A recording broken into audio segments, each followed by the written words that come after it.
Hello friends, welcome to Kitchen Kadai. Today's recipe is bread halwa. வாங்க இதை செய்யறதுக்கு என்னென்ன பொருள் தேவைன்னு பார்க்கலாம். நான் வந்து ஒரு 8 slices of bread ஓரெல்லாம் கட் பண்ணிட்டு இந்த மாதிரி குட்டி குட்டியா நான் கட் பண்ணி வச்சிருக்கேன். அப்புறம் 3 tablespoon sugar, cashew nutsம் திராட்சையும் நான் இந்த மாதிரி எடுத்து வச்சிருக்கேன். வறுக்கிறதுக்கு நெய், அப்புறம் ஒரு கப் பால். இவ்வளவுதான் நமக்கு தேவைப்படும். அப்புறம் வாசனைக்காக கொஞ்சமா ஏலக்காய் பவுடர் போடுவோம். வாங்க இது எப்படி செய்யறதுன்னு பார்க்கலாம். ஸோ நம்ம கடாய் இப்போ ஹீட் ஆயிருச்சு. நம்ம கொஞ்சம் நெய் ஊற்றிக்கலாம். நெய் ஊற்றி ஃபர்ஸ்ட் முந்திரி திராட்சையை நம்ம வறுத்து எடுக்கணும்.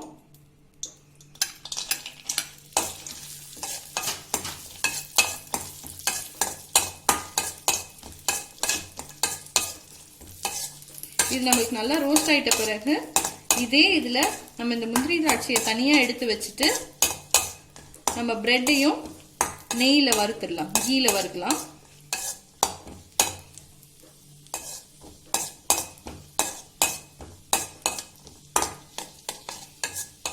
திராட்சை எல்லாம் ஒன்னொன்னு பெருசு பெருசா ஆகணும். அப்புறம் கேஷ்யூ நட்ஸ் நல்லா ரோஸ்ட் ஆகணும். அது வரைக்கும் நம்ம கொஞ்சம் நேரத்துக்கு வறுப்போம். ஸோ பாருங்க, பெருசு பெருசாயிட்டே இருக்கு.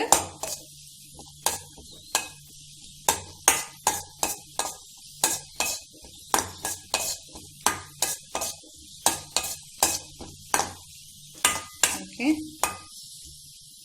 ஒரு 2 minutes தான், அதுக்கப்புறம் எடுத்து வச்சிடணும். வாங்க எடுத்து வச்சிடலாம்.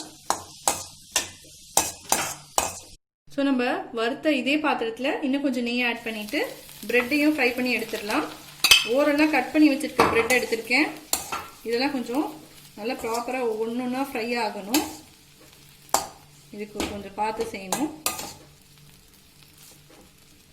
இது எல்லாமே நம்மளுடைய நெய்யில் ஃப்ரை ஆகிட்டு வரணும்.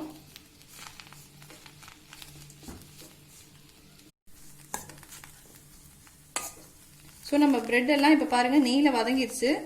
நல்லா இதை வந்து வதங்க விட்டுட்டு நம்ம என்ன பண்ண போறோம், நெக்ஸ்ட் வந்து பால் ஆட் பண்ண போறோம். ஸோ இது எல்லாமே கீல ஃப்ரை ஆயிட்ட உடனே நம்ம வந்து அந்த எடுத்து வச்சிருக்கிற அந்த 1 cup ஆஃப் மில்கை நம்ம ஆட் பண்ண போறோம்.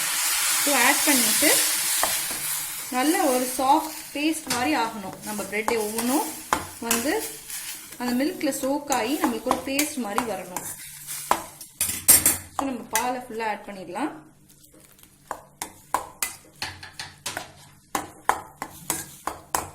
எல்லா பீசஸ் ஆஃப் பிரெட்குள்ளேயும் போய் நல்லா சாஃப்டா நல்லா மேஷ் பண்ணி வச்சுக்கோங்க. நல்லா இது பண்ணுங்க, பேஸ்ட் மாதிரி ஆக்கிடுங்க. நல்லா ஈவனா பேஸ்ட் மாதிரி கிரியேட் பண்ணிட்டு அதுக்கப்புறம் நம்ம ஃபைனல் ஸ்டேஜ்ல சுகர் போடணும்.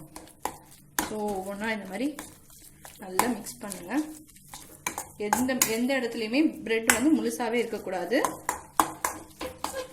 நல்லா சின்ன சின்னதா நசுக்கி பேஸ்ட் மாதிரி நம்மளுக்கு இருக்கும்.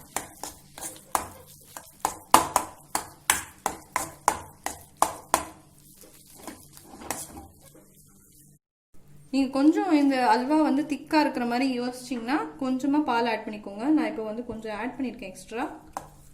இல்ல 1 tumbler 1 cup ஆஃப் மில்கே போதும் அப்படின்னு நினைச்சீங்கன்னா அதுவும் உங்களுடைய கன்சிஸ்டன்சி தான். இப்போ வந்து இந்த மாதிரி சாஃப்டா பேஸ்ட் ஆகுற டைம்ல நான் வந்து வாசனைக்காக கொஞ்சம் ஏலக்காய் தூளையும் ஆட் பண்ணிடுவேன். அரைச்சி வச்சிருக்கிற ஏலக்காய்.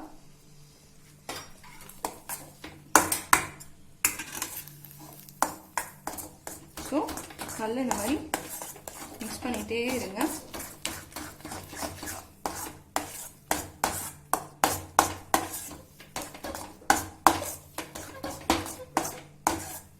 இப்போ வந்து இது நல்லா மிக்ஸ் பண்ணியாச்சு ஏலக்காய்லாம். இப்போ நம்ம எடுத்து வச்சிருக்கிற சர்க்கரையை வந்து ஆட் பண்ணிக்கலாம். ஆட் பண்ணிட்டு நல்லா மிக்ஸ் பண்ணணும். அப்பதான் ஈவனா ஸ்ப்ரெட் ஆகும். ஸோ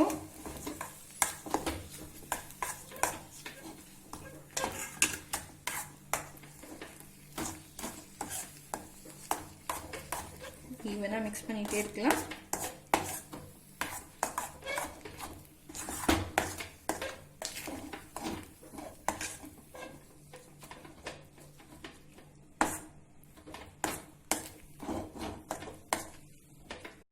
ஸோ நம்மளுக்கு இப்போ அல்வா வந்து கொஞ்சம் திக்காகிற ஸ்டேஜ் ஆயிடுச்சு.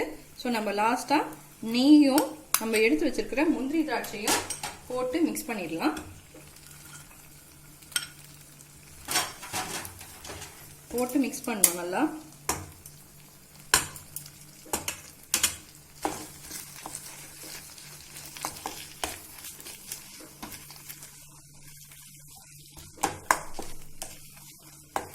நம்மளுக்கு இந்த மாதிரி ஒட்டாத கன்சிஸ்டன்சி வரணும். ஸோ இந்த மாதிரி ஒரு அல்வா கன்சிஸ்டன்சி வரணும். நல்லா இப்படி மிக்ஸ் பண்ணிக்கோங்க. இங்க பாருங்க, நம்மளுக்கு எதுவுமே வந்து ஸ்டிக்கியா இல்லாம இந்த மாதிரி பிரிஞ்சிட்டு வர ஸ்டேஜ் தான் நம்மளுக்கு அல்வா கன்சிஸ்டன்சி. சுகர் உங்களுக்கு ஏற்ற மாதிரி பார்த்து போட்டுக்கோங்க. உங்களுக்கு ரொம்ப ஸ்வீட்டா பிடிக்கும் அப்படின்னா எக்ஸ்ட்ரா சுகர் ஆட் பண்ணிக்கோங்க.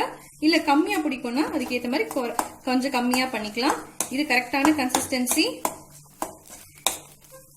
இப்போ நம்ம அப்படியே ஒரு 1 மினிட்க்கு அப்படியே விட்டுட்டு இது வந்து நெய்யெல்லாம் வந்த பிறகு அப்படியே நம்ம ஆஃப் பண்ணி சர்வ் பண்ணலாம். ஸோ ஃப்ரெண்ட்ஸ், நம்மளுடைய டேஸ்டியான பிரெட் அல்வா ரெடி ஆயிருச்சு. எவ்வளவு டேஸ்டியா இருக்குன்னு பாருங்க. நீங்களும் வீட்டில் ட்ரை பண்ணி பாருங்க. பிடிச்சிருந்தா சேனலுக்கு சப்ஸ்கிரைப் பண்ணுங்க. Please subscribe to kitchen Kadai. Thank you for வாட்சிங் and we'll see you in the next video. Bye.